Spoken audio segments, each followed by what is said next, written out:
Hello, welcome to Netting FM, and welcome Andreas Monthly Talk. If you want to join on Zoom, you can click on this link on YouTube. If you want to ask a question, you can also type. You can raise your hand. Hello, Joey, and welcome, Andreas. Hello, welcome. Thank you very much. Welcome to the talk.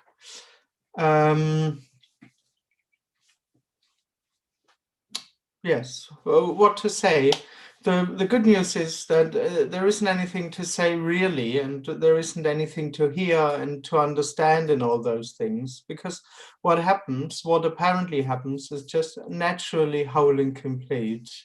There is nothing else to be found. There is no additional realization or awareness and stuff like that. It's just not there, no matter what anyone thinks or suggests or promises. There just isn't anything else than what apparently happens. This idea that there is something else to be found takes place within a dreamt setup. And the dreamt setup is I experience something. I exist, I'm something. There is something inside here which I truly am. And there is a separate reality. And apparently that's an experienced reality. And the sense of unfulfillment and the seeking for an answer to that sense of unfulfillment is all part of that dream. It's all one bundle, so to speak. And what we speak about here is not how to find fulfillment. What we speak about here is not the attempt to turn this unfulfilled I into a happy or fulfilled I. Because what's pointed out here is, as I said, that this whole bundle, this whole setup doesn't have any reality at all. So it's not only that no one will find something else, the whole dream, the whole experience that something has been lost is already part of the dream, that there is someone in the first place. So what this points to is that there isn't anyone separate, and this sensed need to find something else is already part of the dream. It just melts away together with the illusion that there is someone. However, even in this dropping away, even in this apparent dropping away, nothing becomes realized. The dropping away of this illusion of me doesn't produce a liberated person or an enlightened me or a fulfilled me and stuff like that. All of that is just not needed. It doesn't create any kind of new experience. It just turns out that, how to say, it just turns out that the old experience or the experience to be someone never really happened. It was never substantial. It never had any substance. It's not there, and it wasn't there. This can't be explained really. It's not really logical what I'm saying, or at least the person can't really follow it with its knowledge that only comes from experience. But that's basically what this is about. There just isn't anyone. So that's it. What happens? What apparently happens is just everything. Of course, maybe as there isn't anyone, I can't teach anyone. There is neither here who could teach anything, because there isn't anyone here who has realized something, and there isn't anyone over there who needs to be taught. It would just be a dream. So, I'm on holiday again.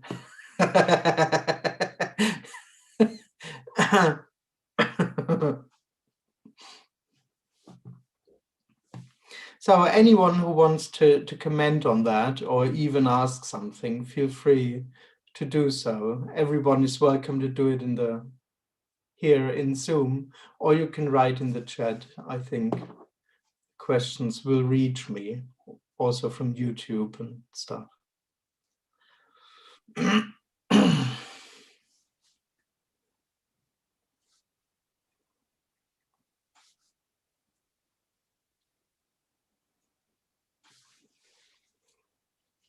But I won't be able to say anything that's helpful, to be honest, just to let you know.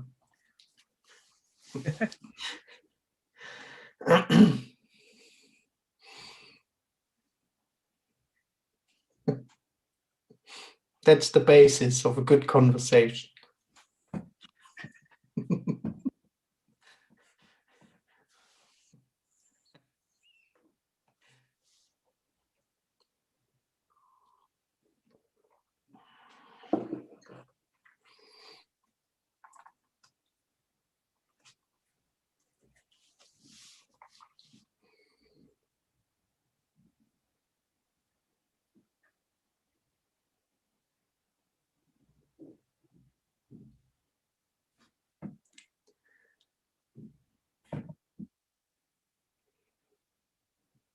Okay, I think Mats wants to say something.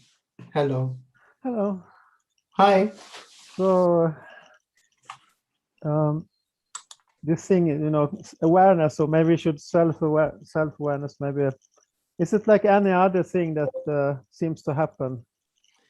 Or is it, can you compare it to other things that seems to happen? What would you say then? Not really. That's the funny thing, that there is no real self-awareness. And one could say that what seems to be happening is the illusion of self-awareness, but there never is anything that's existential at all or substantial at all. So you or anyone else claiming that there is a self-aware inside here is what happens, but there never is anything in there. What about this? Is that more real, so to speak, in a way? Well, I know what you mean, in a way, yes. But you claiming I am me is exactly as the cup. There's just nothing inside you, neither a me nor an illusion of me. But you claiming I am me is real and unreal, as the cup is. In that sense, there is no self-awareness. Yeah. But what about this thing, when the me is seen to not exist, it is seen that it's never existed, but that I don't think that happens with a cup of tea. Yes, that's why seeing that it never existed is actually a story. It's apparent. It's not real. In the end, there is no seeing that there is no me. There's just no me. Okay. So seeing that there is no me is just within the story. It's not real. Thank you. That helps a lot. Thank you. That's what you think, but thank you.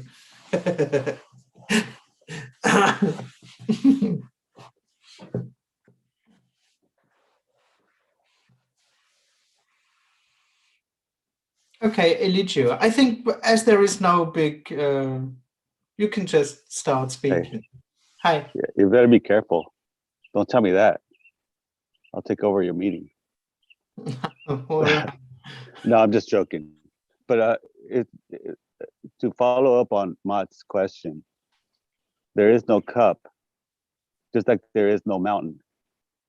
Yes. Is it because the mountain is made up of particles and trees and dirt?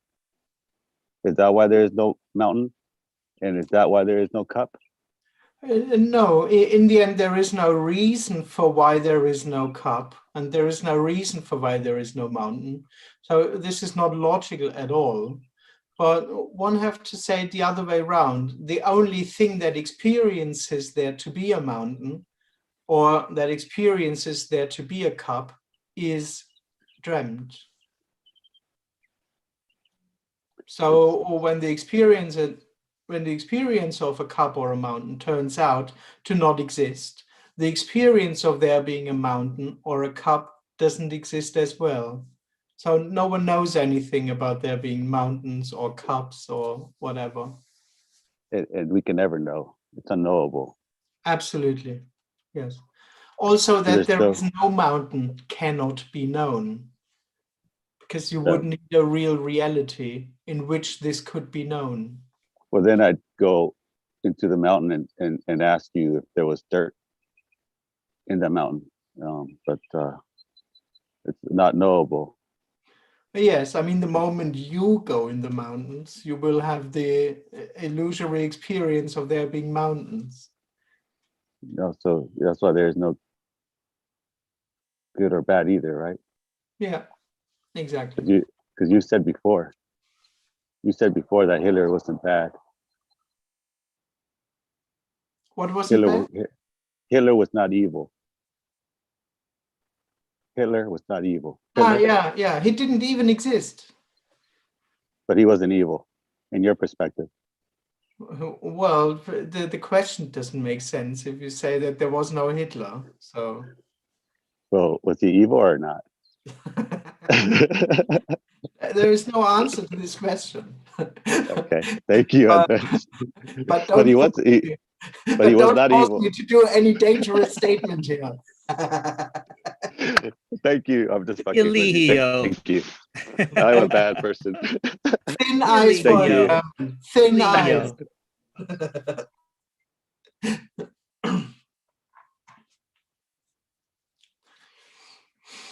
Okay, there's a question in the chat. Hi, Andreas. What about intimate relationships? This me here thinks it's important to find a like-minded person who is interested in non-duality. Thanks. Okay, so you thinking that is what apparently happens, but it won't give you anything. So maybe the dream might be that if you find a like-minded person, or that you'll gain something from that, that it's somehow, that there is something to gain from that. And that's just a dream, basically. So in that sense, nothing is important. Everything is what happens anyway, but nothing is important in that sense, that it'll turn you into a more fulfilled me. Same with relationships. I mean, for the person, relationships is just something else where it can seek in. It can seek in all kinds of things: thoughts, feelings, people, situations, money, insights, but also in relationships. But in that sense, they are not real, as everything else isn't real.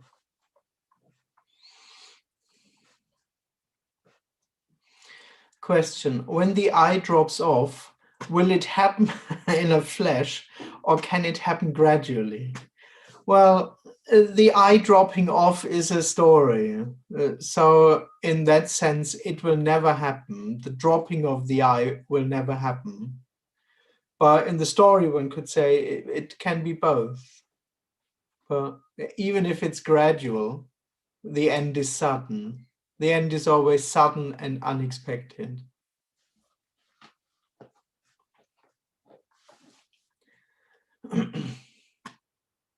Hi, Andreas. Does enlightenment soften the story? I don't really know what you mean, to be honest, with soften the story. Yeah, sorry. Maybe you mean if life becomes smoother or something. Maybe, I don't know. But not for someone. It's not that there is an experience of smoothness, but the struggle, in a way, the person lives in the illusion of the need to struggle, as if life is something that needs to be done, and you have to take care and fight bad things and struggle and make your own peace happen and stuff like that. So when that drops, a lot of that struggle seems to drop.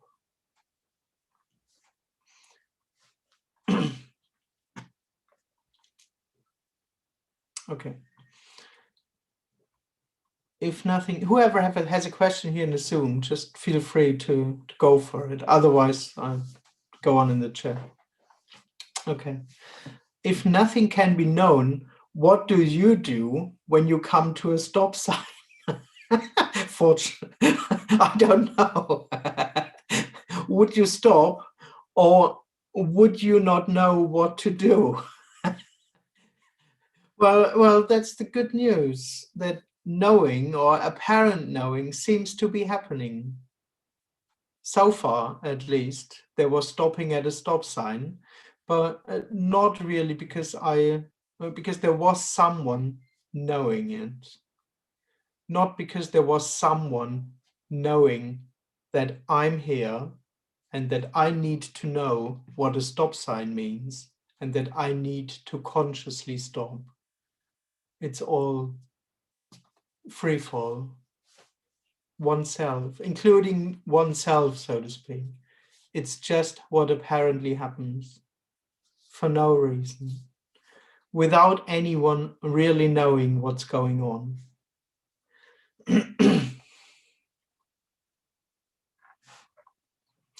Question: why is it not possible that the sense of being appears again after the apparent death? Yes, in the end, there is no answer to that because it's not really logical. But one has to say that this concept is a very superficial concept, the presence of me and the dropping of me. Because what turns out in the end is that there was no me present and that there is nothing to drop and that nothing has been born and that nothing died. So it's not really that there was a me that dropped. It's not really that something has changed, really. And one could say within the dream of me, there can be a coming and going. So there seems to be that there is no me and then it comes back. But in liberation, one could say, this whole apparent duality of me, no me, somehow melts together into unknowable, into something that's unknown.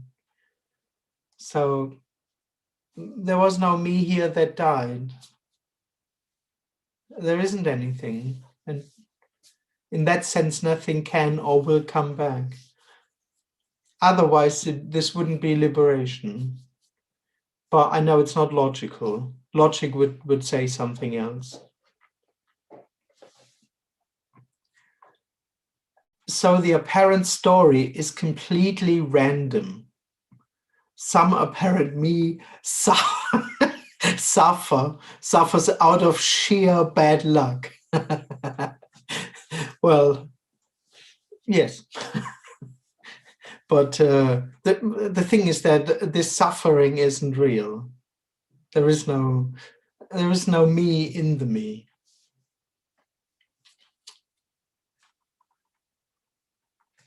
But I know this doesn't make it up really. Would you say that the only thing that exists is the nothing and the everything, the form and formless? Yes and no, because it's not something that exists. There just isn't any kind of reality that's graspable, that's knowable. And one could say all there is with what happens sitting in front of a screen and stuff like that. But this is nothing and something simultaneously. And this can't be grasped.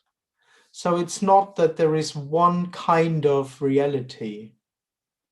This is no thing. It's a non-reality. While it happens, it's not real. So nothing can be said at all. There is no bottom line where suddenly one sentence is left.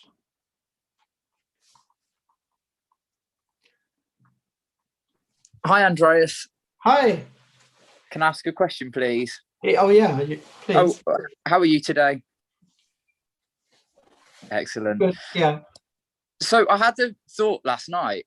I was feeling really, really miserable. And I thought to myself, I feel so unfulfilled and so unworthy. And that thought's been there throughout most of my life. But the thing that I thought was, there's no way of actually knowing what the unfulfillment or what the unworthiness is. Yes. Totally. I'm unfulfilled, and the knowledge of I'm unfulfilled is completely dreamt. No one knows that he or she is unfulfilled. Yeah, absolutely. Because I think as well, before I'd have gone into like a bit of a story about it, like this is the sense of me and feeling separate and blah, blah, blah, blah. But you can't, when I was looking for where is the unfulfillment, where's the unworthiness, I couldn't actually find it. Yeah, okay. So I've got a question actually about that, which is when that thought comes up or saying it, I feel unfulfilled, I feel unworthy, that's not actually coming from something like a real experience of unfulfillment or unworthiness then? Oh yeah, there is nothing real at all. Yeah. And all knowing is dreamt. Knowing that I am is a dreamt reality. No one knows if they are or not. Absolutely. But it can't be explained, isn't logical. But I am, and I know that I am, because I experience myself, is the illusion. Okay. And so if the thought comes up, whatever thought it is, whether it's I'm unworthy or this is a nice meeting or whatever the thought is, that thought's empty. It's not connected to anything like an experience. Yeah. But then because the me feels real, it thinks that the thought and whatever feelings are associated are about a real something. Yeah. In a way, the me is the only thing that sees thought appearing. Otherwise, thoughts are just blindly themselves. They are just, no one notices them even.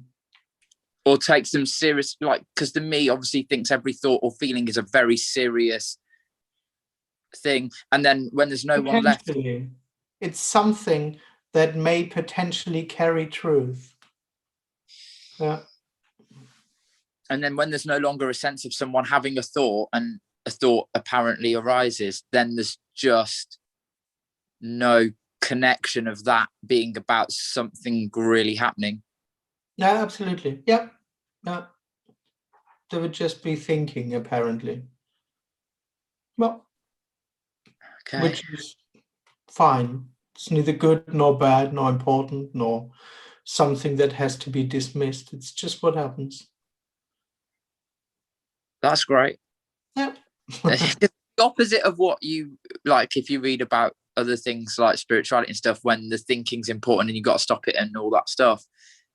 Of course, yeah, because in the person's reality, thinking seems to color one's experience. So when I think that I'm a bad person, I feel as if I'm a bad person. So if I want to change that feeling, I have to control my thoughts. That's spirituality, but that's personal stuff. It's all about feeling good, and we have to do something and be happy and stuff like that. And try harder. All this boring stuff. Thanks, Andreas. Thank you. Joey? Can this be figured out? No, of course not. Is it good to be here? Well, there is no one here. Okay. Are the meetings beneficial? No. Okay, thank you. You're very welcome. Just to make this clear. Maybe you can ask this in 10 minutes again. That's 5 minutes. Oh, Yeah, just do a few bullet points and I keep on pasting them into the comments. No, not that anyone gets a different impression.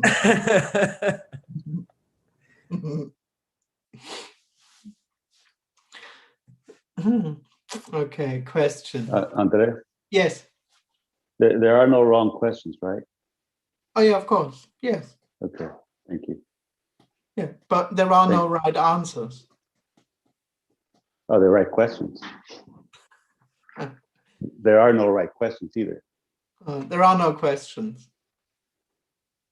Okay, there are no answers. Yeah. I'm more confused now. Thank you. Thank you. If there was a right question, that means that would unlock something, right? Yes. If you ask the right question, it'll give you an answer. Well, that's the hope. Yeah. Yeah. But the assumption is that questions are real and that there can be a real answer to them, which even brings about something. But what you're saying is cannot be comprehended by the me. Just cannot even. It's no. No. Yeah. It can't even be comprehended by you. Oh yes, absolutely.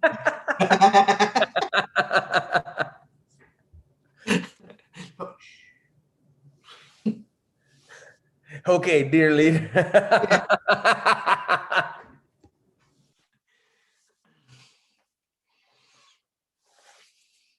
All right, Johannes.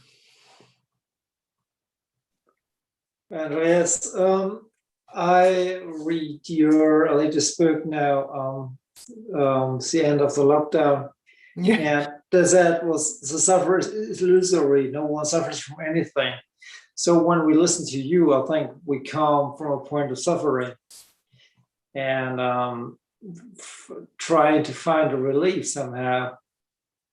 The question is, even if you say there's no sufferer, more or less, it feels like that. The felt sense is that there's suffering. Yes. Out of that arises the attempt to get out of it. Yes. Yes. I mean, the thing is that there's nothing wrong with that. It's just not real. So that's why there isn't a real answer to that. When there is apparent suffering, that's already whole and complete. That's it already. And when there's the need to find an answer for suffering, that's also already whole and complete.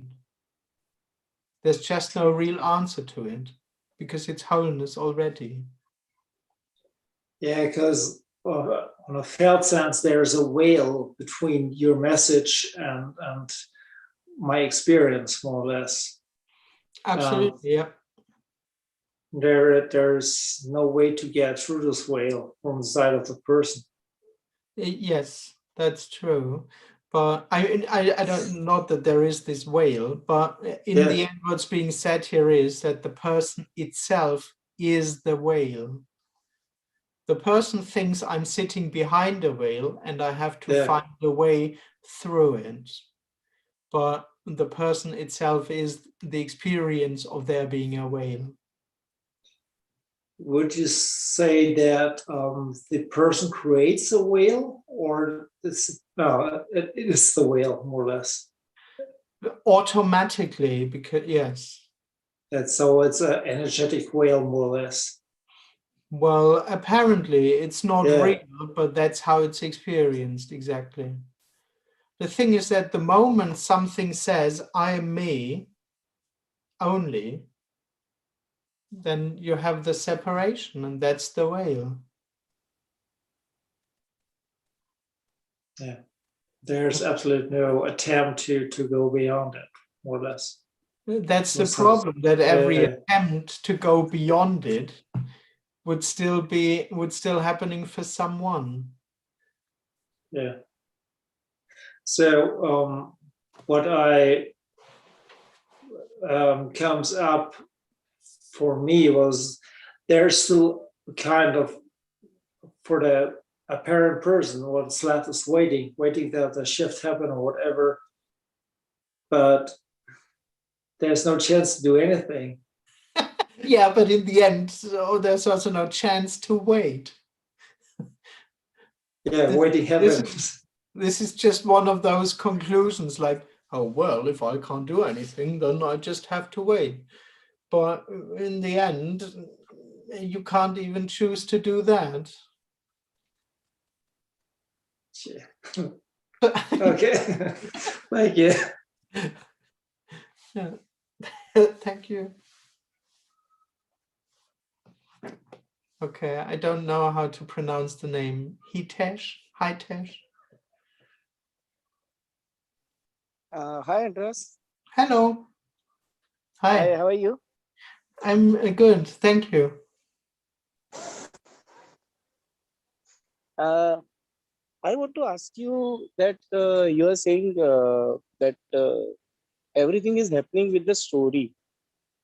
Uh, See, in case if I have some financial problem, and I can see that problem is reside in my thoughts, in my mind, and it is happening with the story. But I have one more thought that this is a new language. This is a new language, I think so, All because right.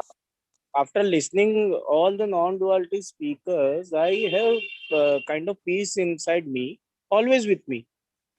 But I'm scared with that also. Or you can say my story, or you can say my mind is scared with that peace, because there's nothing. There's Now nothing in your front. microphone is just off for a second. Oh, I'm sorry. So I'm trying to say that part of me still wanted to become enlightened, Yeah. and I have understand intellectually everything. I have seen around 100 of non-duality interviews in last 3 months, and I get that essence. I think so, but still I'm searching for something. I don't know what it is. I have some kind of impression like one day something will happen and I'll get it properly. Yes. You get what I'm trying to say? Oh, yes, yes. I mean, nothing can be said about that really, but yes, as long as there is this sense that there is someone, it doesn't matter what has been understood or known or how clear things appear and stuff like that.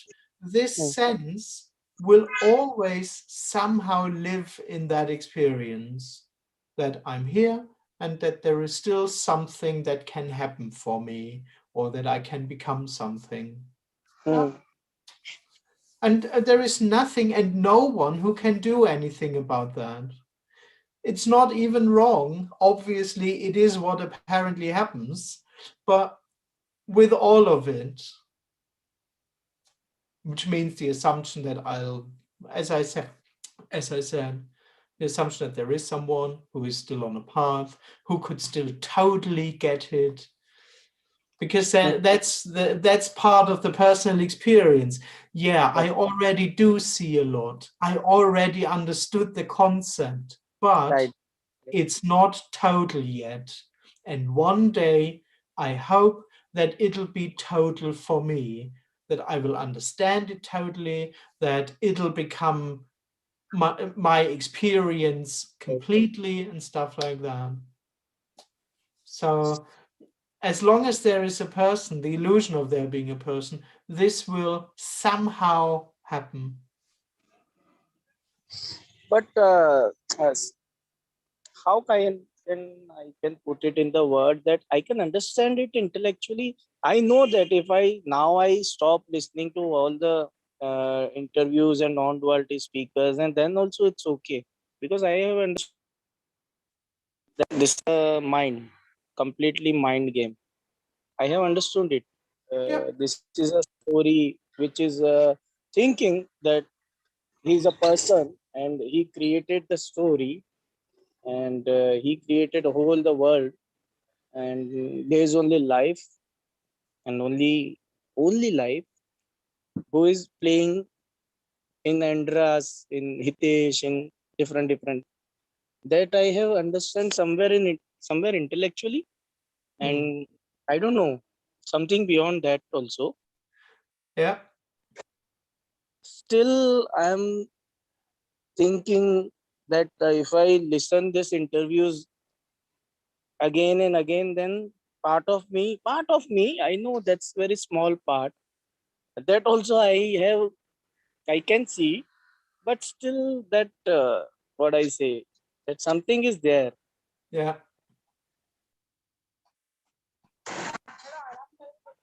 Yeah. Something there which is searching. That seeking. Uh, that seeking is not over yet. Yeah. That's what seems to be happening. Somewhere I know very profoundly and very strongly, I have that feeling that now I can drop everything. I don't want to listen to these interviews and don't want to continue this seeking business. But there is part of me who is putting me again and again, again. Today also I have promised myself that I'm not going to log in this nothing FM because I. But still, that part of me said that log in it and go on the Zoom and ask Andras that maybe talking with Andras and the shift will happen. I don't know, something like that. Yes, I mean, the thing just is that there isn't anyone. There's just Right. no one there, really. So there is no one who can drop the seeking. There is no one who could stay away from the meeting. There isn't anyone who could decide to come to the meeting. What you described just is what seems to be happening. The thing is that the one who sees all of that, that's illusory. That one isn't real. So don't you ever having pain in your body, you feel that unbearable pain or you'll get sick? Oh yeah, of course. Oh, pain is what apparently happens. Ah. Oh, yeah. Okay. And in Or that sense, that's why you started actually. Pain is not a story. Pain is wholeness as pain. But the person would experience pain and say that pain is real and I really got to do something about it. That's the dream, but pain just happens. Okay. And there is no answer to pain. There is no way out. If there's pain, apparently there's pain. You have some good advice to give me? Some profound advice or something? Oh, well, I'm sorry. That's the area where I'm not so good at. I'm not a specialist on that. Okay. But anyways, thank you so much for talking, and you guys are doing fantastic work because I'm into this seeking business from last 10 to 15 years, and my seeking was very bad. And after listening these videos from last 2-3 months, I was like relaxed. Oh wow. Yeah. You don't need to find enlightenment. I'm very scared that in this birth might be I find, might be I don't find. That kind of thought I'm having. But now I know that there is no one who is going to find enlightenment or something like that. There is Yes. already enlightenment. Yeah. That's the big relief. No person can ever It's a find big relief. enlightenment. So thank you so much for putting me out from that seeking business. That's it. Thank you too. Thank Love you. Bye. Love you. Thank you. Thank you. Thanks. Hi, Andreas. Hi. The first thing I wanted to ask you was in reference to something that Hitesh just said about hopefully talking to Andreas will make the seeking stop. And I have this kind of idea as well that, you know, if I talk to you enough and other speakers, it'll stop the seeking. But that's just an assumption that there's someone there who has some kind of special power to do something. Yeah, and that there is someone who is seeking something. Yeah. Right. But the thing I was going to ask you about was, this thing that it can happen, not for everyone, of this kind of dance between being and being, when maybe it could happen before coming across this message or when listening to this message. Yeah. And suddenly there'll be a real openness and the freedom that's being described as obvious. And then suddenly there's just going back into that strong contraction. Would you say that it's kind of like the me senses the energetic threat to it, that it could not be there, and so it tries to throw out all of its neurosis to kind of as an attempt to hold on and stay in control? That's one story. Maybe it is like that. I don't know. Maybe this can happen. Yeah. But I suppose there's no way around it, because every story that I've heard, if that's what happens, there is no way around it. There's no way around what seems to be happening. Yeah. That's the me that's looking for a way around it. Yeah. Because in every story I've heard about people who are not liberated, but people who no longer feel there, like yours was gentle over 2 years, and then other people had a more intense thing. Yeah. So it just kind of plays out the way that it plays out for however long that is. And if there's a lot of apparent turbulence, that's what seems to be happening. Some people fight until their last in-breath. Some people die smoothly. Yeah. I still want a way to accept the kind of, the intensity of that turbulence, but I can't, no one can accept it. No, it can't be accepted. No. Thank you. Thank you. The idea of acceptance would be another idea of a way around it. What do you mean? If I accept it, then? Well, that's an idea. If I can accept what's going on, then this would be much better for me. That is the idea of how can I make a way around what happens. Maybe by accepting it, I'd be much better. It'd be digestible for me, and I'll be safe. But no one's safe. But even you're not there as a sense of you don't have the sense of self. You're not, by the way. There's also no sense of self within you. But there's an apparent sense of self that feels threatened and wants to become. All I was going to say, there's an apparent need to stay safe and make everything comfortable and predictable. Yeah, of course. Yeah. So there's no need to make things known or safe or predictable. Yes.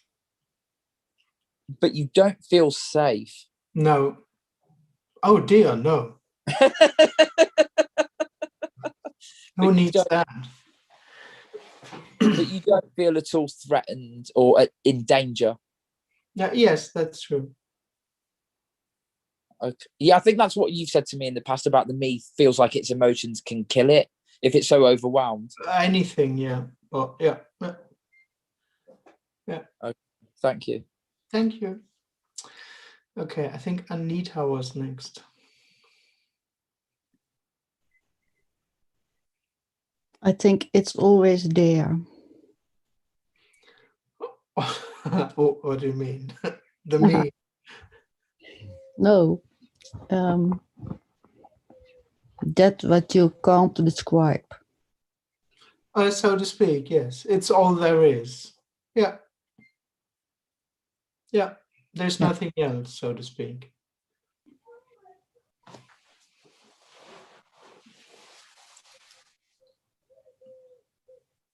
Yeah. Thank you. Yeah. Thank you. Okay, Joey? Can this be figured out? No, it can't. Is it helpful to be here? Oh, of course not. There is no one here. Okay, thanks. Thank you. That's very helpful, Joey. Thank you. You asked me to ask you again, so. So, fine. Okay, Eugene. Is that the way to spell it? Yes, Andreas.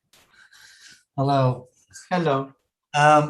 If the me doesn't exist, who or what Or who realizes that there is an artificial me if it wasn't there in the first place? That's the funny thing. There is no real realization of that. In that sense, no one realizes anything. I haven't realized anything. I also haven't realized that there is no me. The funny thing is there's just no me. And there is no real realization about that. It's because exactly what you say. Who would be able to realize that there is no me? There's just no one. Then who is making up the story of the me that they think is existing, even though it's not existing? Oh, it's just what apparently happens. But no one is making that story up for a reason. So there's no answer to this in the end. And you said also pain is natural, or pain happens. But when you think about doing something about the pain, that's a story. Well, it's both. It is what apparently happens, and it's a story. Okay, so that wouldn't stop you from going to the doctor. Absolutely. Oh, totally, of course. Okay. Yeah. When there is the sense of a person, there would just be the illusion that I'm real, that I'm experiencing real pain, and that I have to consciously go to the doctor. And the assumption that going to the doctor happens because I consciously needed to decide it. And that just is a dream. By going to the doctor happens, taking pills happens, or not, for no reason. Okay. But the I is a dream. Is that exactly? Yeah, one could say so. The I is the only dream. Apparently, it's a story. But okay. The thing with it for me is the problem I find is that I'm reflected from society. Everybody sees me as a me. If I didn't have that reverberation all the time, would that be different? Because I wouldn't think of me as a me. I think maybe a baby is probably what you're thinking about, who has no sense of a story or me. Yeah. Is that close? Or yeah, it's kind of that. I just doubt the idea that the outside society is kind of responsible for that. My impression is that only when there is self-awareness in here, something feels addressed. And then, yes, there may be a constant confirmation, but right. My impression is that first you need something that feels addressed when you're spoken at. Because, for example, I'm addressed all the time as being someone, but there isn't anything here that feels addressed.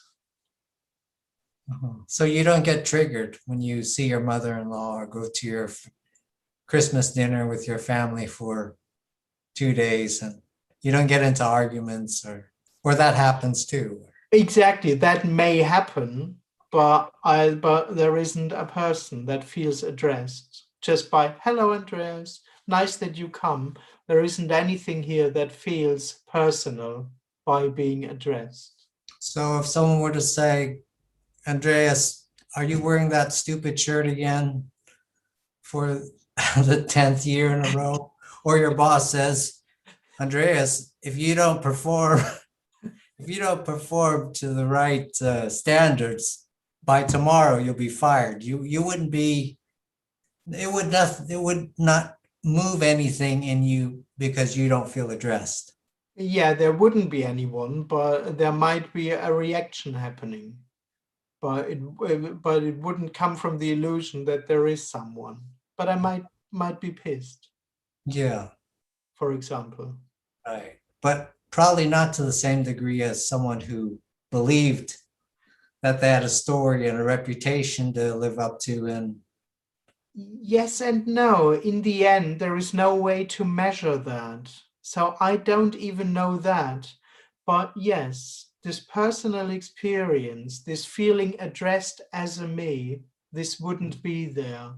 And yes, the stories and the feelings that would come out of that impression that, oh, it was my fault, I am someone who made it wrong, or I am someone who needs to clarify stuff and stuff like that. In a way, this wouldn't be there. But it's unmeasurable what that actually means. Okay, so differences are a story too. So it doesn't matter. So one question I would ask you to finalize this: do you ever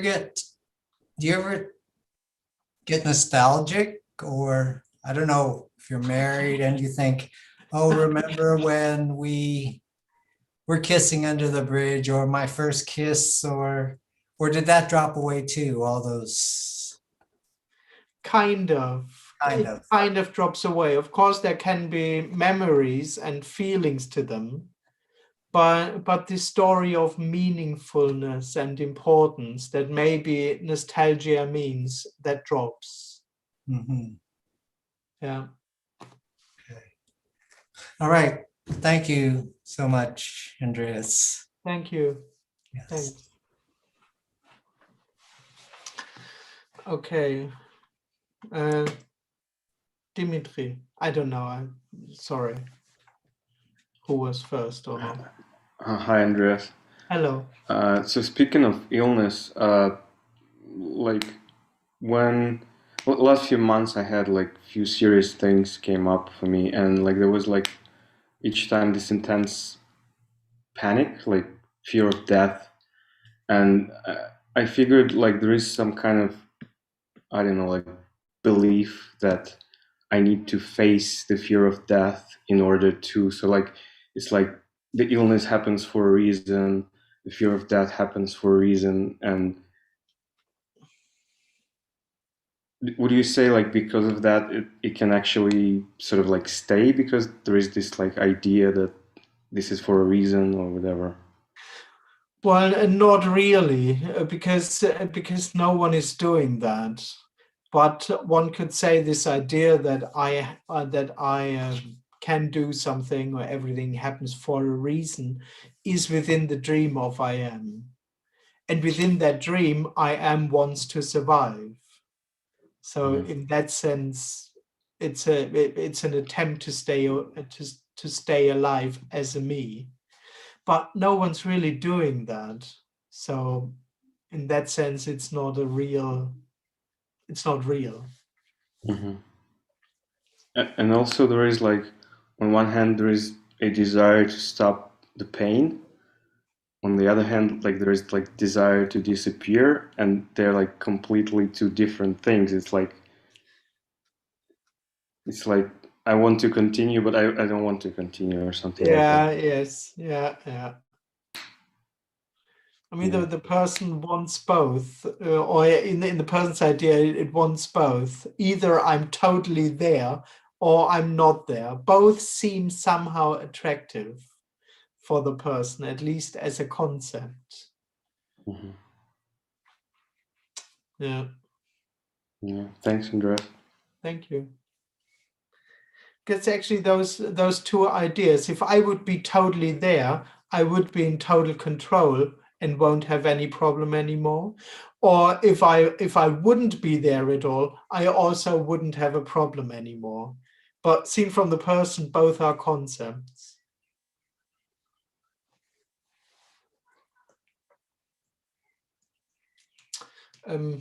Johannes.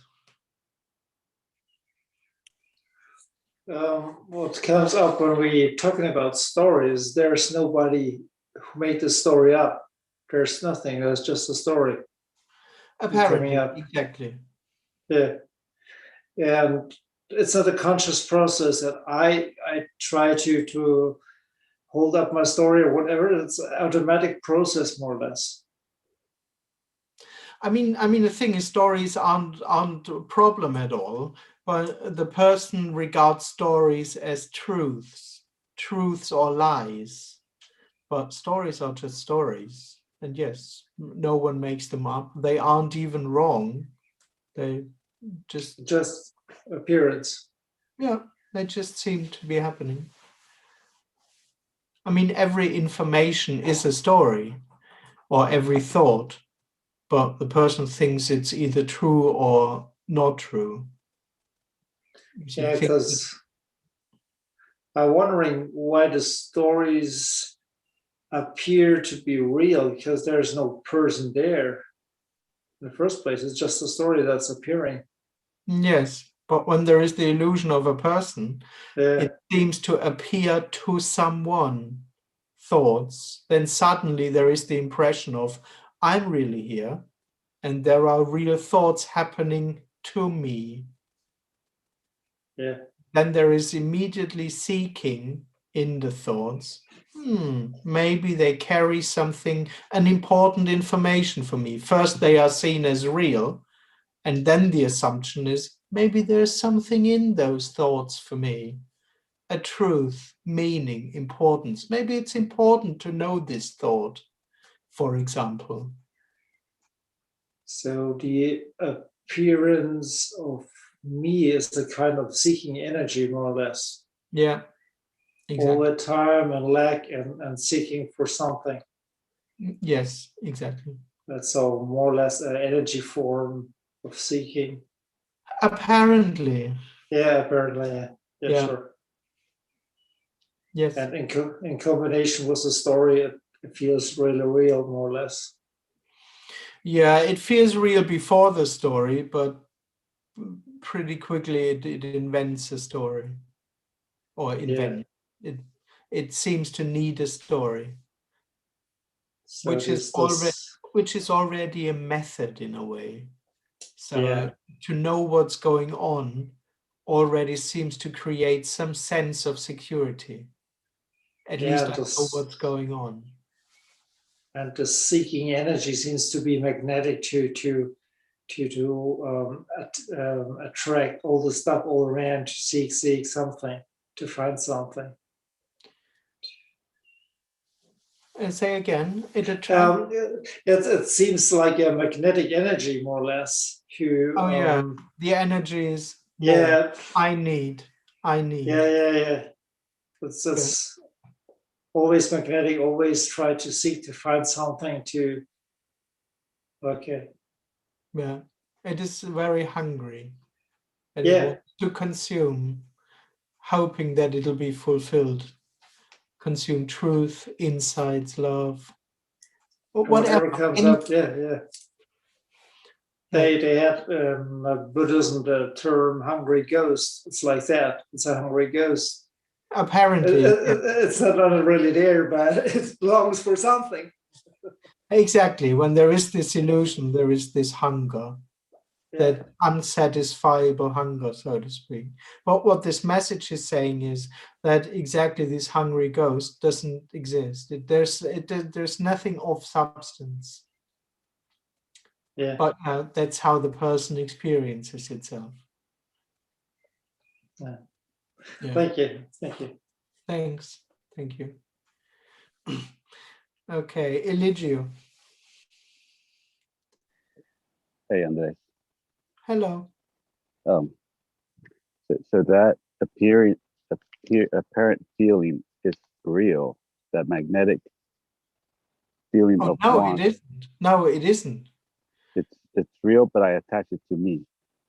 Or no, it's not even real. No, it is the me. It goes together. That's the whole bundle. The experience to be someone means to apparently be hungry. But then the answer is always there's nobody there to be hungry. Yes. Always. Yes. So like the act of surrender is actually doing something. Oh, totally. Of course. It's pure arrogance. So yeah, I mean that's what I want. Someone who could surrender. Yeah, because I feel like I'm in a hurry to find this before I die, which is kind of funny, right? Yeah. To you, it's funny. So this is what I'm going to do. Every question that I have, every answer that I have,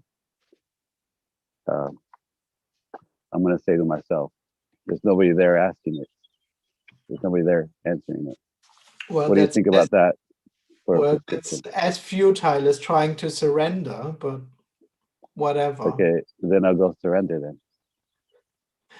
You can try whatever you want. Man, this is so hard.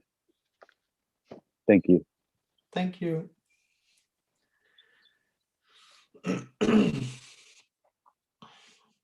Okay. Dimitri, do you still want to say something, or you just have your hand up still? Sorry, I forgot to put my hand down. All right, that's fine. Okay. And William? One more thing, Andres. I don't think it's a stupid shirt. You don't think it's? I don't think it's a stupid shirt. I think it's a nice shirt. Your shirt is a nice shirt. Thank you. It's not stupid. Thanks very much. It's good to know. Okay, William. Hi, Andres. So I've got a couple of things came up. So Okay. I've heard it said throughout this communication that the me is just completely energetic, or the sense of there being someone is completely energetic. Would you say that everything that arises is just energetic? Well, the thing is, it's just a description for something that doesn't really happen. So in that sense, there is no real me energy. That's how the person would experience itself, but it's not really there. Well, the person would just say, it feels as if I'm here. It feels as if there is something, a presence, a soul, an awareness, some kind of entity, a spirit that could be described as an energy. But there isn't anything there really. And nobody knows what that sense is, but I've heard it's not there. Yeah. Yes. Yes. But I've heard it said though that when the sense of self apparently falls away, it's revealed what that was. Well, who said that?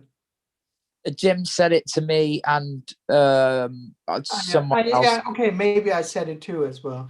Yes, but it's not really revealed in a sense that it's known. It's more like revealed as an utter surprise that, oh, that was actually, or oh, this could drop too, something like that.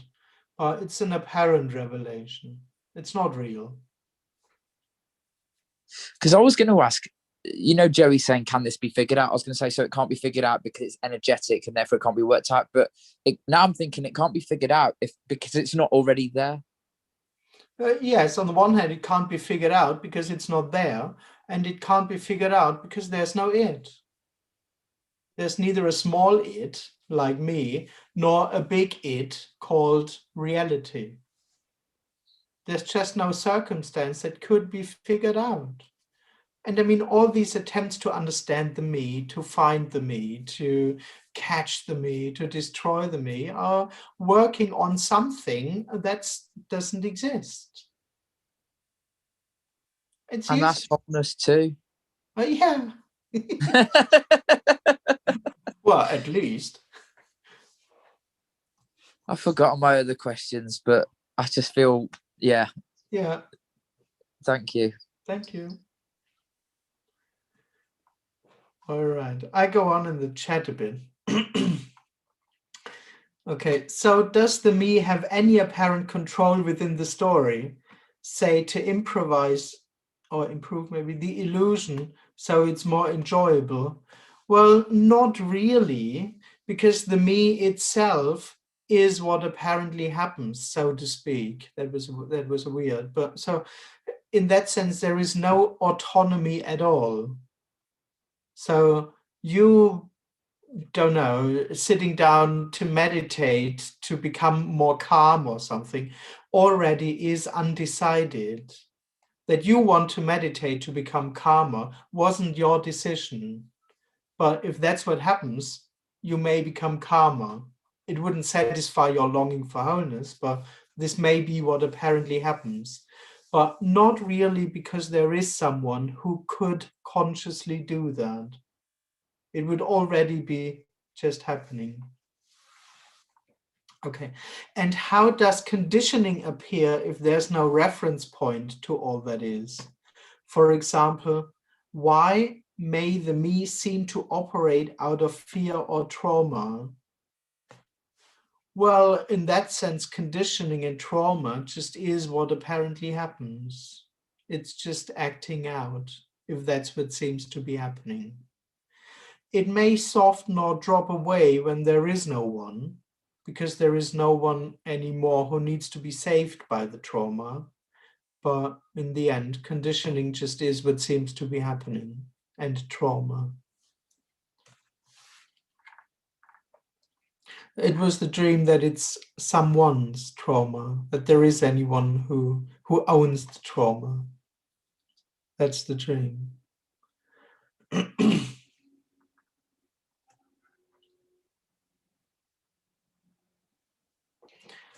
Okay, question. Yeah, but the sense of being a me appeared?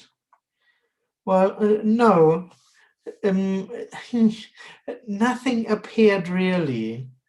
There may be the illusion of a sense of being someone, but that's just wholeness. That's just what seems to be happening.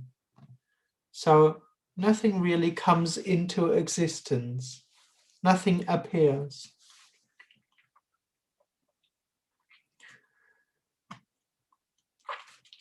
So what are ghosts? Is that a radio signal? No, there just is no ghost. There is no me. There is no, it's not there. That's the funny thing. There isn't anything substantial, neither within this apparent body, nor within this apparent body. There's just nothing there. Okay, there are some hands up. Jackie, I see your hand. Yeah, hi Andreas. Hello. Nice to see you. Yeah, nice to see you. Yeah. I just wanted to follow on from the question in the chat about conditioning, because I'm noticing that if I believe one thought or one series of thoughts, then my identity seems to be one thing. But if I believe a different set of thoughts, then it's like my character and my identity seem to be something else. Yes. And they can be very, very different. And I know there's no choice between which thoughts, it's not me choosing what to believe, but at the same time, and I was just wondering whether that's because, because what's appearing is nothing, then there is no past, there's no past conditioning in a way. So it is in the moment, whatever thoughts are believed, that's kind of who I am. Yeah. Does that make sense? Yes, of course. On the one hand, there is no real conditioning anyway. Conditioning is just what apparently happens. So if you act exactly the same every day, for example, it's not because there is a real conditioning. It's just because it's what apparently happens for no reason. And yeah, it can also change. Yeah. And what one believes. Yeah, it just seems to, yeah, exactly. Like in the story, there's maybe a thought of I'm choosing which thoughts, but it's incredible. It just feels really striking how different, the energetically even like this is when it believes one set of thoughts or another set of thoughts. Like, so one moment I can feel like a powerless victim because of my past and whatever. And then the next minute when I don't listen to those thoughts, I can feel powerful and, free and whatever. And I just wonder if it is because in reality, there is no link, there is no continuity, there is no time, then that's possible. Oh, absolutely. Yes, totally. Yeah. Yeah. Yeah. I mean, in a way and that it's almost like yeah. Like one. Go you. I forgot actually what I was. Yeah. Okay. I suppose, yeah, just that it's like because we kind of believe in time and continuity, then we give so much power to the past and to trauma and conditioning, and whereas actually it has no power at all. Yes. It's just what we believe. Yeah, yes. Yes. I mean, in the end, nothing has power at all because everything is already itself. Everything is already whole and complete. It's just the person that feels in this constant battle of having power over things or being overpowered by things. It wants to stand its ground, so to speak. Yeah, but Yeah. nothing has really power over something because everything is whole. Trauma doesn't have power over something real because being traumatized is everything, if that's what seems to be happening. But the person would just live in this position towards trauma, and either it feels overpowered, overwhelmed by what happens, and then it has to regain power and control again what happens. Because Joey just put in the chat there that if it was a belief, then it could be unbelieved. But that's not what I'm saying. I'm not saying that you don't believe that you in a way you just believe something else. So you're not unbelieving something. You're just in the next moment, which is completely fresh and completely whole and complete. The thoughts that you know that are being believed or are being held on to or whatever, that's it's possible to be completely different one moment to the next. Yes, but this would still be within the person's experience. Sure. Yeah.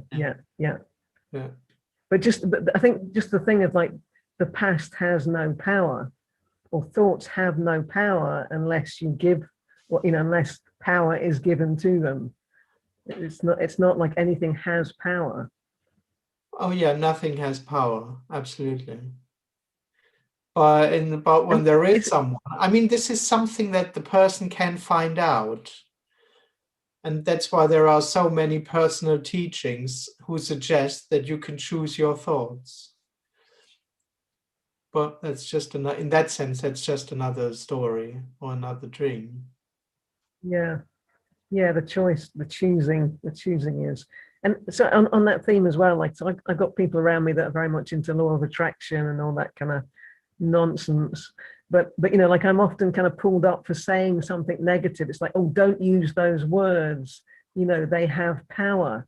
And again, it's like, no, from what I understand here, it's like, no, words don't have power in that way, that they attract, Yeah, of cancer course, or whatever. Yes, but I understand that in the person's experience, they seem as if they have power, exactly for the same reason that you were just describing. Namely, when you think that I'm an idiot, it actually feels like that for the person. Yeah. So for the person, Okay. thoughts seem to be very powerful. And of course, when the person says, hey, my goal is to not feel bad, of course, I also shouldn't have bad thoughts.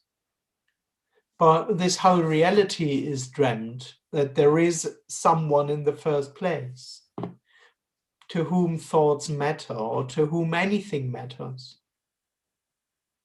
Yeah. I know that's all kind of in the story, but just kind of, I just find it interesting that the whole power thing. Yeah. Okay. Lovely to see you. Thanks. Oh yeah. Thank you. Okay, Michael. Hey, Andreas. Hello. So I'm kind of like, dude, I've just been stuck on this idea that like this has to be taking place like within something, because from my apparent experience, I'm seeing you, and from your apparent experience, you're seeing me. And that seems to be true of everyone. And you even talk about, I mean, not you, but it's even discussed, like animals have their own, you know, apparent experience. That's kind of what they have, and that's different than what this has.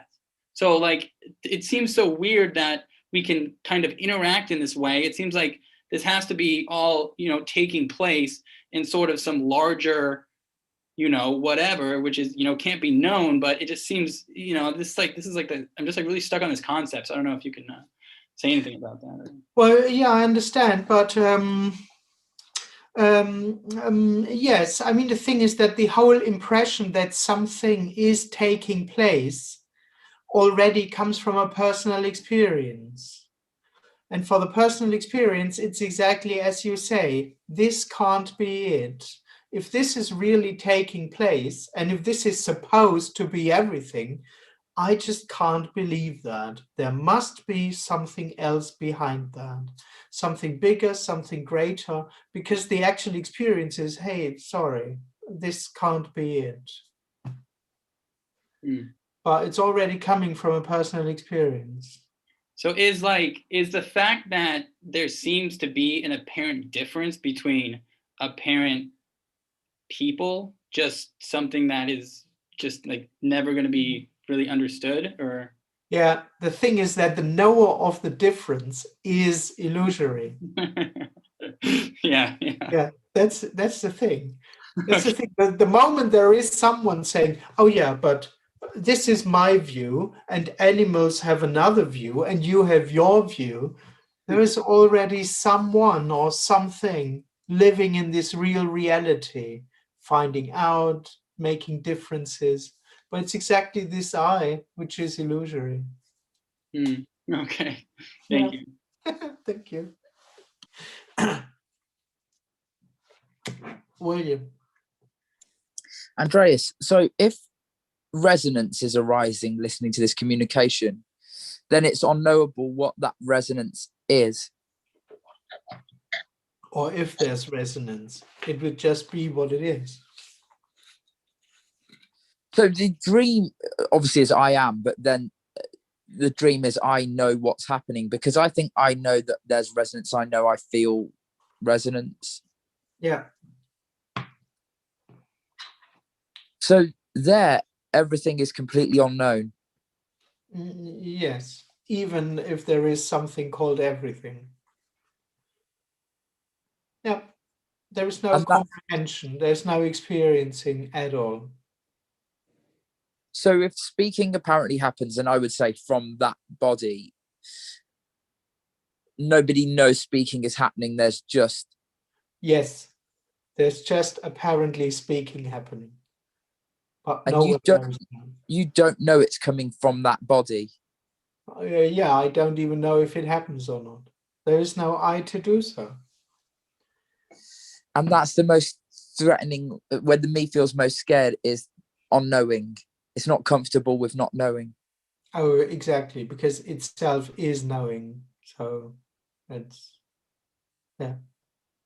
So the end, there isn't a me. I've heard that bit of it. But when the sense of me isn't there, then there's just no processing of what's apparently there's just this. Yes, there's just what seems to be happening. Same on your side, actually. You may think otherwise, but there also is just what seems to be happening, totally unprocessed. Including the sense that I am processing and I know it. And exactly.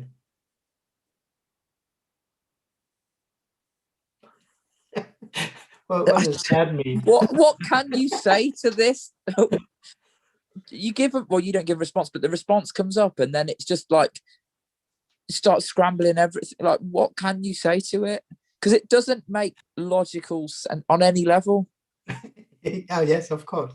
Oh yeah. You can't logically fight this. Well, the me will try to logically fight what's being said, but it doesn't get any. It can't. Yes. There's nothing to get. Yeah. There's nothing to. It's not only that there's nothing to get intellectually. There's nothing to get on an experiential level at all. There is nothing to get. right, so you say that, but a lot of things seem to be happening energetically. And then I say, well, this is a very powerful communication. Something powerful taking place within this illusion of self. Yeah, that's what you are saying. And what are you saying? That nothing is actually happening? I don't say anything. It's fucking great, but I'm going. It's just literally scrambling everything. Yeah. Yeah, you won't survive it. Oh fuck. That's why, because you might have heard of Neil, who shares this communication, and he says to me, if people really could hear what was being said, they wouldn't be able to shut their Zoom off fast enough. Yeah. Because you've just said I won't survive it. If the me could really hear what was being said, then it wouldn't leave the meeting quicker. Maybe, yeah. Okay, thanks. Thank you. Joey. This is the best job that you have, because it's your failure rate is 100%, because you can't you know, you're not going to be able to help anyone. Yeah. So you can just you're just like, hey, yeah, I can't do nothing. I can really relax. Expectation level is at 0. Exactly. It's the best job ever.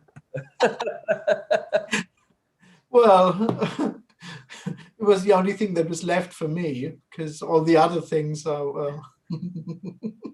Yeah, I know. At least if there's a chance of success, then it's no good. Yeah. It would be funny to make an advertisement for non-dual speaker. Must be really bad chances at everything. Yeah, exactly.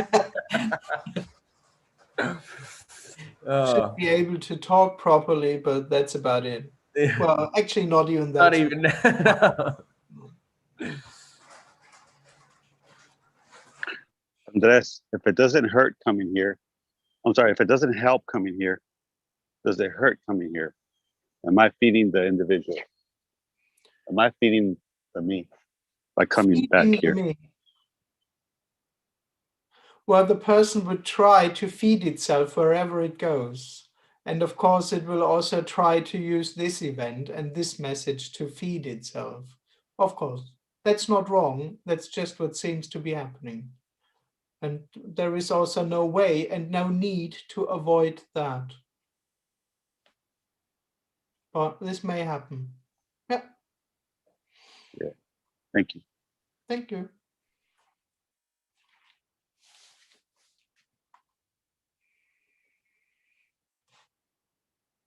Okay, I go on in the chat a bit. Would you say that everything is just an appearance? Well, not really. I would say that everything is what apparently happens, but it's not really just an appearance. Yeah. But that's words. I know that Tony is sometimes saying that. So yes, nothing is real. This is just appearing to be sitting in front of a screen, and that's it. That's the natural reality. All there is what apparently happens. Apparently sitting in front of a screen is the natural reality. There's nothing behind it or beyond it. There's nothing real about it, but that's just it. That's how it is, apparently. Is life and presence the same?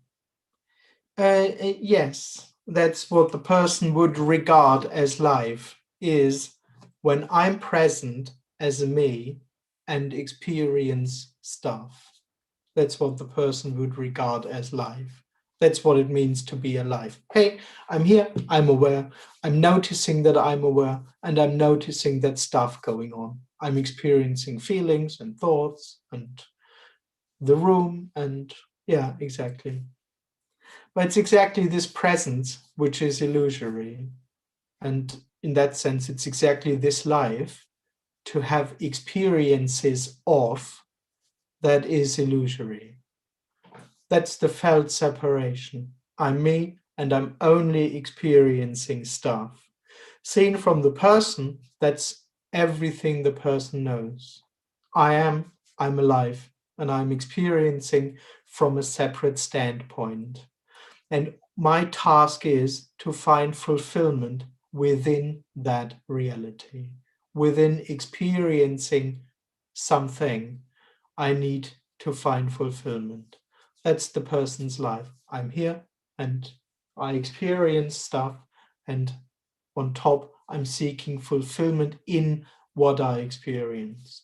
Is it this thought? Is it this feeling? Is this experience giving me something? Is this experience giving me? Yeah, that's the dream. This whole bundle doesn't have any substance. Is this state of mind like having Alzheimer's or dementia?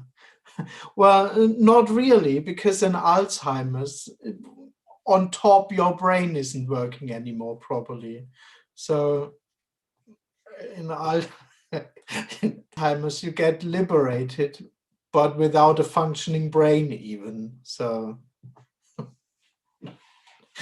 and apparent liberation is not a brain damage, but I guess. Andreas, can I ask a question, or did you want to do a bit more of the chat first? Well, no, go on. Yeah, please. Okay, so what I was just saying to you about knowing, and you were saying that there nothing is experienced or being processed, and you said that it's just the me that is the knowing. So in that sense, knowing isn't of any value or use. Yes.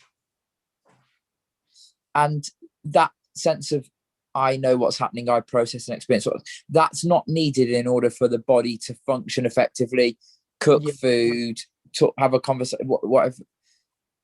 Yes. It's so not this needed. Apparent appearance, you might say nothing's happening, but this is all happening without any knowledge of it taking place and without any experiencing. Yes. Yes. It's and absolutely blind to what it actually is. But my next question is, how can that be if there's no knowing? Well, the thing is, it isn't. Come on. I don't get it. I guess it seems to be. Yeah, and that's the thing for the person. The person would immediately believe, oh, now I know how it is. How can it be? But that's already coming from knowledge again. So that's how it is. It's blind. Mm-hmm. Oh, no, it's blind. It's unknowable. So from here, apparently, something seems to be taking place. From there, nothing is taking place. Yes. But also there, nothing is taking You're not the first person to say that. It's a joke. But yeah. Okay, thank you. Thank you.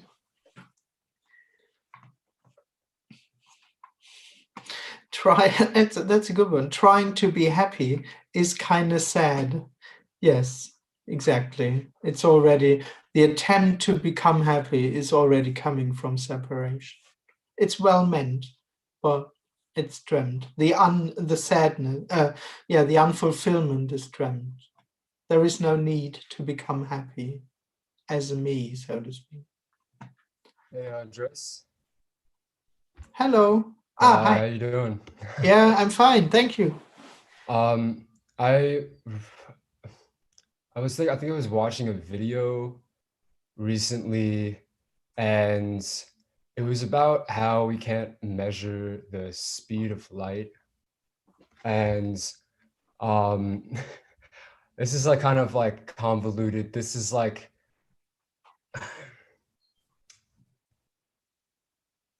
something that like comes up here with like this thing not making sense about So bear with me if this is a little bit like kind of strange and convoluted, but the in Einstein's like electromechanical movement of objects or something, I forget what it's called, it's a paper, he writes that he decided on his own free will to let the speed of light be the constant c, based on his ability or his free will of instantaneous or like simultaneity or something. And then in later on, when they came up with this, or this seeming like quantum mechanics thing started in physics, he famously said that it was quote unquote spooky that there could be some unrelatedness between a related point in space and time. So when I like think about this, my immediate reaction is like who or like what is it that could possibly say, first of all, that they're deciding of own free will in a instantaneous or simultaneity, and then also that it's spooky that there could be quantum entanglement, or this sense of like some non like kind of like that there's like a remote control, or like that there's like something which is everything that like is not necessarily like related to, I don't know how to put it in words, but like it's just like it is really spooky when I like it's spooky, but Well, it doesn't because it doesn't make sense. yeah, what is spooky? Like just in general, maybe I this didn't like get it all. seeming this like I'm having a hard Avi, my internet cut out. Can you repeat that? No, Joey, I'm sorry. It's spooky. Okay, it's spooky. It's like seemingly spooky that like this statement that like one could make of that it is spooky, and I don't really know what it's like this seeming paradox that like I think Andreas Einstein was referring to the quantum entanglement. So basically, two particles separated large distances after they have been together somehow influence each other, and that cannot be explained. All right. Yeah, sorry. Yeah. So it's pertaining to that, and like there's like this idea in physics now of like also it's faster than light. Right, so that's what I was going to say. There's this idea. So just special relativity is relating to space-time as a continuum that's kind of distorted, whatever. There's these weird things where there isn't a definite now in relation to a location. I think little by little they are finding out that they have no clue at all. Right, because the problem is they have this idea called like a tachyon, and it's like a particle that can travel faster than light by losing energy. Well, I think their problem is that they are inquiring into a reality that doesn't exist at all. So whatever they inquire in, and how fluid it gets and how not graspable it gets, they still assume there to be a certain kind of reality, a reality that is in a certain way. No matter how unreal it is, no matter how unreliable or ungraspable or unpredictable it is, they still think that there is a reality that is in a certain way. So whatever they come up with as an explanation they will already have something that's not explained in their explanation. And this won't stop. As long as they come up with answers, they will always have a part that doesn't fit into the answer. Right. Yeah. That's why, I guess that's what I was trying to get at with, it doesn't make sense that this apparent person, Einstein, saying that he decides on his own free will of instantaneous, like who does, who? Yeah, I mean, Einstein pretty sure thought that he really is someone. Though he probably was a nice person, at least that's how he's transported these days. But I think he thought that he is someone. And there's just one other thing. The like this like sense of being someone like feels real like only to itself. So sort of. So this like seeming like conversation is like you said, already based on something that isn't, or that is illusory, so to speak. And I can't really explain like whatever so-called like liberation or like the dropping away, but like the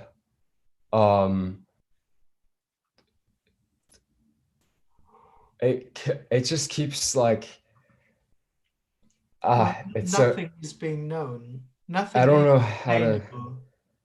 I don't explain anything to myself. There is no one there. So what happens is totally unexplained. I don't have any kind of sentences in my head, so to speak, about how it is. Not one. It's just it's just sitting in front of a screen, and questions and answers is utterly inexplainable. And on the one hand, I have no clue what's going on. On the other hand, I don't even have a clue that it is going on. So I don't have any idea about what this is. Yeah. Last night, I was talking to a friend, and it felt like I didn't know whether I was like when I was speaking, like it was just like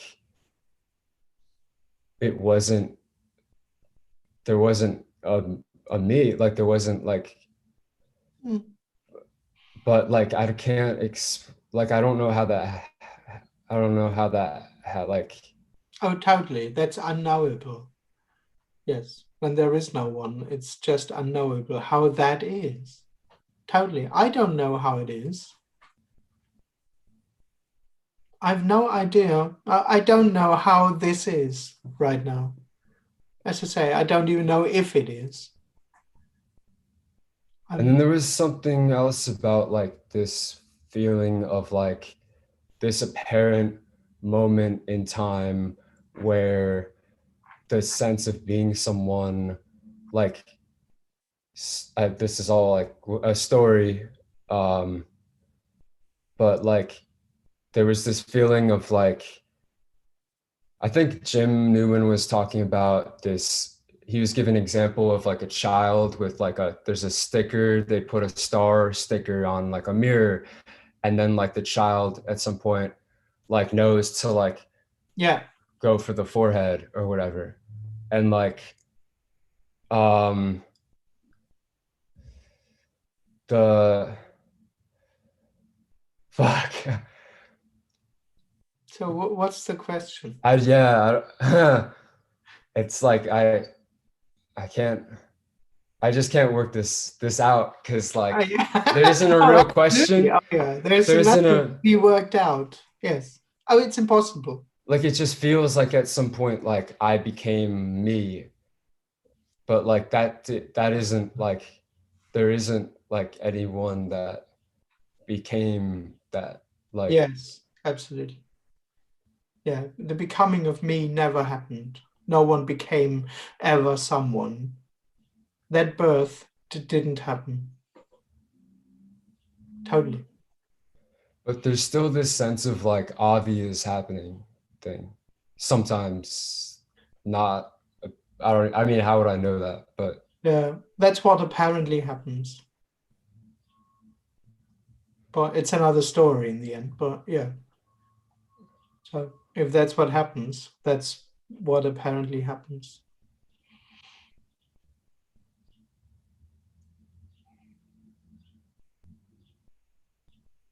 Mm-hmm. Okay, I think that's it. All right. Cool. Thanks. Thank you. Nice to see you. Yeah, nice to see you too. Thanks. Hey, Andres, can I say something? Yes, please. So to go further on that, these scientists, like, they come up to something they don't know, and then they put a name on it. Just like we were talking about, they say there's nothing faster than the speed of light. Then they find something that does it. So then they just name it, whatever he said, tachyon, whatever. Yeah, it works. Then there's, it seems to work because like the apps, if there's an absolute that is timeless, then it would still wouldn't disprove relativity. What I'm saying is that the scientists now describe what's happening, just like gravity. Gravity, they don't know what the fuck it is, but they call it gravity. And now they're coming up with this dark matter stuff. 98.5% of the universe, dark matter, dark energy. Actually, dark energy. So they don't know what it is, so they say dark. That's just saying I don't know what the fuck it is. It's basically what the scientists are saying. And just like I'm just saying, they're just finding out that it's all bullshit, really. And, well, they don't know, and they won't know. Yeah, I mean, I wouldn't call it there, but it's just coming from a personal reality. But it does work. The problem is that it fucking works. The quantum mechanics works. That's what they say. Just shut up and calculate. Yeah. You ever heard of that? Just No. shut up and calculate means that shit works. We don't know how it works. It just works. Yeah, absolutely. I mean, same would happen in spirituality. If you sit down and meditate, you get a calmer mind. It seems to work. It just has no connection to what we speak about here. And it doesn't work in a sense of making people happy. But when it comes to science, spirituality in the outside and spirituality, science in the inside. Yeah. But it's all dreamt. But when it comes down to it, the problem with science and math is like garbage in, garbage out. At some point, they're gonna find out that math is all wrong, and they have to start over. It did, right? At the beginning of the 19th century, a mathematician Gödel. I was talking about this with Andreas once. This guy knows. Yeah, this guy knows. Yeah, the incompleteness theorem proved. If we can just go on in the chat. Yeah. That's a bit. I mean, maybe we can open a scientific side stream somewhere, but that's not really. Thank you. Okay. Okay, there's a question in the chat. At death of the physical body, the me story will be wiped out. Well, who knows? Who knows what the death of the body is? So it would just be another story, but let's assume it. Okay, another question in the chat. Unrecognizable freedom, incalculable simplicity, luminous emptiness, nothing for the mind of any individual that believes it thinks. Okay, thank you. Yes, gorgeous. The mind is a mechanism. Yes, apparently. Yeah. And listening to these talks is like playing the non-duality lottery. Yeah, the problem is that no one will win it. Okay, hoping that the winning ticket will show up in the form of the sense of self-dropping. Yes, that's the hope. But as I say, no one will win this lottery. There isn't anyone in the first place. But go on playing. go on play. No, I'm sorry.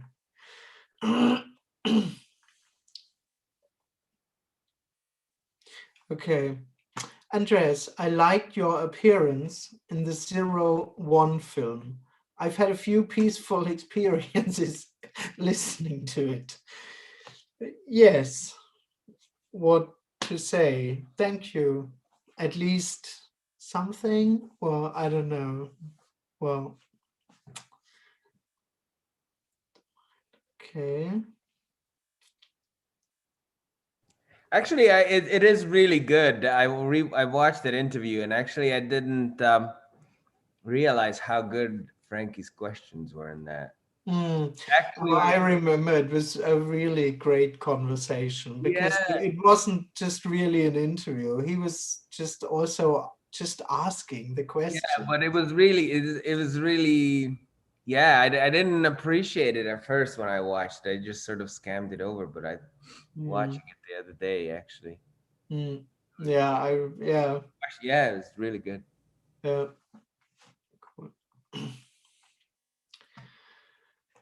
Question.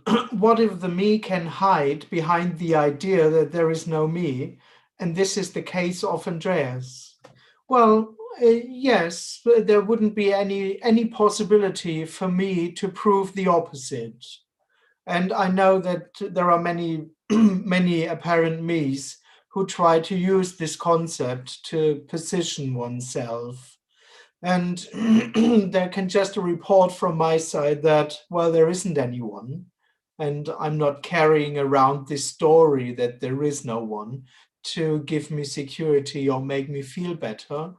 But there would be no possibility for me to prove that to anyone.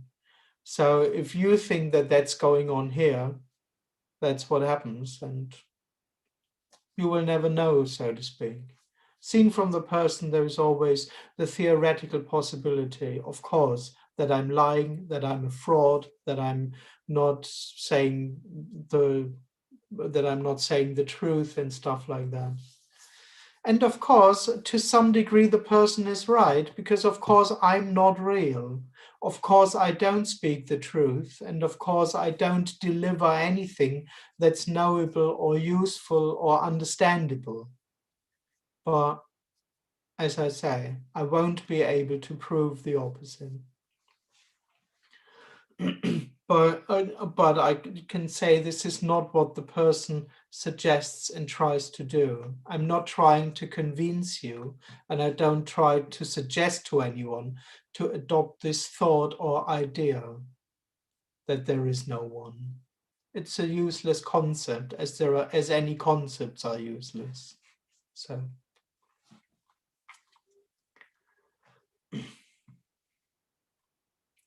Communication distorts the absolute beauty of this message. Well, that's why there is no communication, really.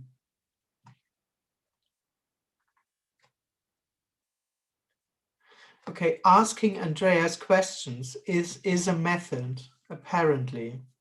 Well, the person would think that this is the method.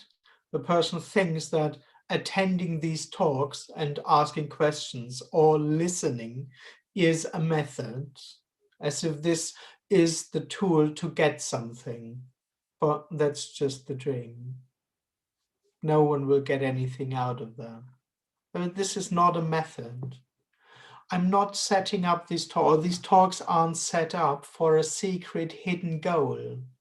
So when I say this is all there is, this is it, it's not trying to make something obvious to you. There is not a deeper message in that. This is all there is, just exactly as it is. It doesn't lead anywhere. It's not to anyone's favor, no success. I don't know. It doesn't happen for anyone. This is it. Andreas, can I ask a quick question about that? Yes. So there's absolutely no truth contained in anything you're saying? Yes. Yeah, sorry if I didn't mention before, but yeah. No, you never misled me. It's just I heard something. Like I've always been listening. Like I'm going to find out the way it really is, and it's only just dawned on me when you were answering that last thing. Yeah. The person thinks that I'm trying to say something, that I somehow desperately try to make something obvious to you. I'm completely not doing that. I'm just saying for no reason. There's just the apparent... There's absolutely no message in this. And I'm not using cryptic language to somehow teach you something. Oh no, there's just words spoken for no reason. Or even trying to use an energy to show, like... Not a single bit. There is absolutely no idea on my side of this getting somewhere. Not a single bit. This is it. And there is nothing to be understood or gotten. There is no deeper process going on. This doesn't happen for you at all. It doesn't also happen for me. It's everything. But it is stunning what seems to be happening. You know, in my story, coming to, and probably for other people, coming to meetings over a period of apparent time, and that energetic, some kind of loosening of a contraction, if I can even say that. Well, which still doesn't lead anywhere. And it's still, even if it is what apparently happens, it won't lead you somewhere else. So the response is for no, because, like, say for example, there's a question coming from a sense that I need to find something, and then there's whatever the apparent response is from there. There's no truth contained within that of what we can know about how things are. But of course not. But the response is just simply emptiness responding to say, okay, what you thought isn't the way it is, kind of. If you want so, yeah, which is another story, of course, but that's what seems to be happening, yeah. For no reason. Not in order to create truth or clarity or something real. All of that isn't needed, and all of that would only be dreamt, that there could be clarity about how it is, that there could be knowledge about how it is, that someone could be further on the path or something. That's all completely dreamt. And even though there's no agenda there, from the sharing of the apparent, like he said, it's not a communication, but from the sharing of this communication, there's no agenda there for something to happen. But when people report things, like when I spoke to you on the phone, I think it was this week or last week, and I was sharing about certain things, you were saying, that's gorgeous. So that you still delight in, you wouldn't call it a success, but you do delight in certain things happening that from this apparently. Not really, of course, because it's all empty, but oh yeah, there can be joy about so-called good things happening. But this would just be what apparently happens as well. Hey, great, you got a new car. Great success, man. But that's not experiencing, but joy or delight is no better than you going, oh, that's awful that the other thing apparently happened. Oh, it's awful that your new car crashed already. Oh, bad. Oh, yeah, it's just what happens. Right, okay. Thank you. Yeah, thank you. Someone else wants? It's when like Andreas apparently fell away, like there was no one left that could know about it. So there's no one there that knows that this meeting is going on.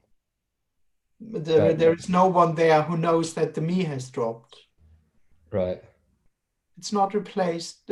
When this illusion that there is someone drops, it's not replaced by another position. There is no ending point. That's what the person would look for, that at some point it's over and I know that it's over and it's all clear and I'm done. But it's just melting away, this whole illusion, and it's not replaced by anything. So I haven't arrived. I haven't realized, and all those things. What what is the attraction like? What is the attraction to that? Attraction to I can't, like this feeling of like, it just seems to happen for some people. In the story, one can say it seems to be that some people notice, but it's not conscious. Sorry, I know. All of that is not conscious, but it just seems to be that for some people, they got fed up with trying to become happy. They just sense as if the me itself doesn't really fit. They don't think that the world is a problem. So there's a sense that me being is a bit weird. Mm. And then maybe there's an attraction to this. Right, but nobody chooses that. Nobody. Mm-hmm. Yes. It's no one's choice. It's just what seems to be happening for no reason. Yeah. Yeah. Yeah. I have a quick question. Yes, exactly. I saw your hand. Sorry. Yeah, I just keep going back and forth because I keep having this question of like, why can't that be the case? Why can't I be thinking these thoughts that come to some conclusion? If this is everything, like if there's no separation of how I'm imagining the life right now versus what it truly is, which is nothing, what is the difference between those two things? It feels like that in and of itself is explaining some sort of dualism, as if there's one part of people that can be. Well, that's the thing, that in the end, there is no difference. There is absolutely no difference. And so it's not wrong to think like these things could be happening, like physics and biology and evolution, like those. It's hard to believe that those things don't matter. Like it feels as if they're all part of this because they're all part of everything else. So they're not invalid for any reason because they're trying to explain something. No, they are what apparently happens, and they are total wholeness and completion. Okay. Well, that's why they are, but as they are already wholeness, they can't be valid for anything. They are just whole and complete already. Yeah, absolutely. There's nothing wrong at all. But they are not valid in the sense that they are useful, really, for someone, so to speak.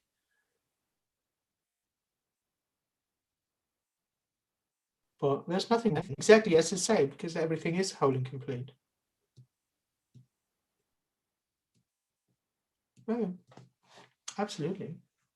And can you say something about schizophrenia? Is that also whole and complete? Well, yeah, of course. But for no one. Everything is whole and complete for no one. Yeah. And schizophrenia and having a broken arm is also wholeness.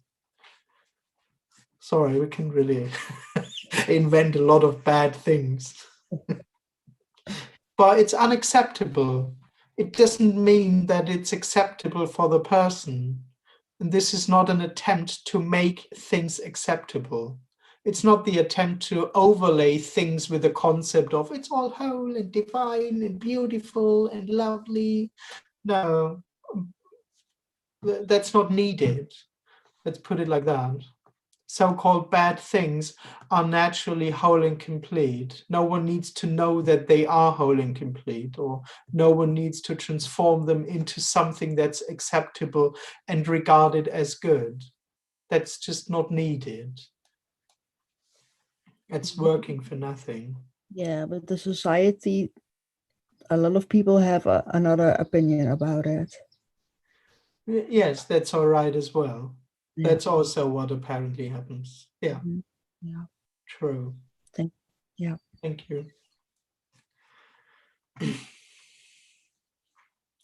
There's nothing outside reality to know reality as an object. Yes, exactly. There is no separation. Yeah. Thank you, and amazingly clear. Thank you, Andreas. Yes, apparently clear. How do you feel about astrotheology, Mr. Santos Bonacci? I don't know.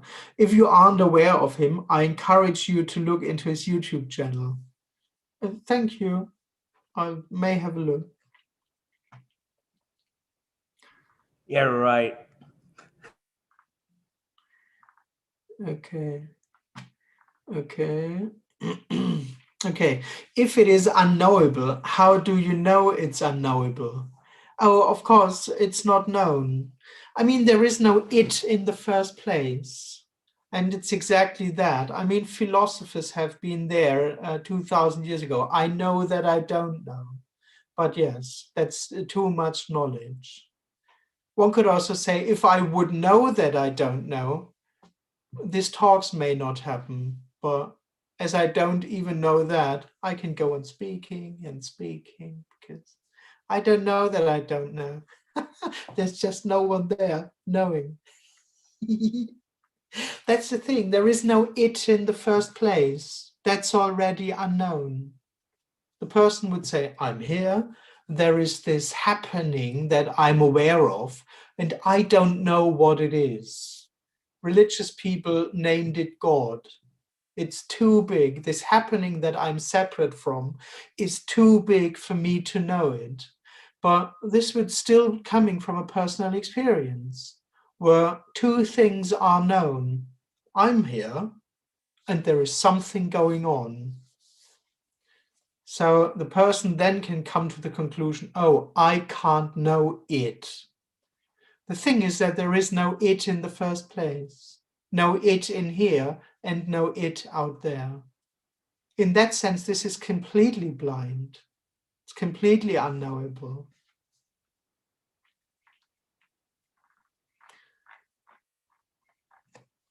All right, I'm just seeing that it's 8 o'clock actually already. So I could either do the last thing from Francesco, or you just squeezed in. Do you want to speak, or shall I read it out? Okay, I read it out. Yeah, okay. Hi, Andreas. If being or what is all there is, don't you think that every appearance is eternal as well? To say that the forms, body, thought, stars, die, it seems to me an absolute contradiction. Like this message that you are reading now, don't you think is wrong to say is no more, just because it's not appearing? Thanks a lot. Yes, that's a good question. That's a good thing for the end. The thing is that nothing is appearing. So this message is not one of those messages who say that this moment is all there is, because that's the personal experience. When I say this is all there is no definition of this. It's not something particular. It's not something that happens now. In that sense, nothing is coming and going. Nothing takes form ever. What we speak about is timeless. It's neither momentarily nor is it eternal. There is nothing going on at all.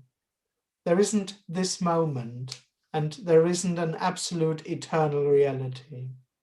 All there is what seems to be happening, and it's timeless. It's timelessly, spacelessly no thing, which can't be known or understood or comprehended at all. At the same time, all I just said is just sitting in front of a screen. Being you, being me, being what apparently happens, which no one knows. All right, I think that's you, Andreas. it. Yes. Thanks, Andreas. Take care. Thank you. Everyone can unmute himself and say bye, Andreas. Okay, just Bye, Andreas. there's no message. Thank you very much for joining. Have a nice day. Bye, Andreas. Bye. Thank you very much. What's the schedule, Andreas? Oh, well, tomorrow there's a chat at 1 p.m. German time, and then please check the website. It's a bit wild this week. And at the Thank you very 29th, there's a much. live talk with Justin. There's a Spanish, and then May 2nd, Zoom talk. It's on the website. Exactly. Awesome. Check the website. Thank you, guys. Cheers. Emerson, I think the Thank you time is very wrong on much. the UTC. Bye. Thank you.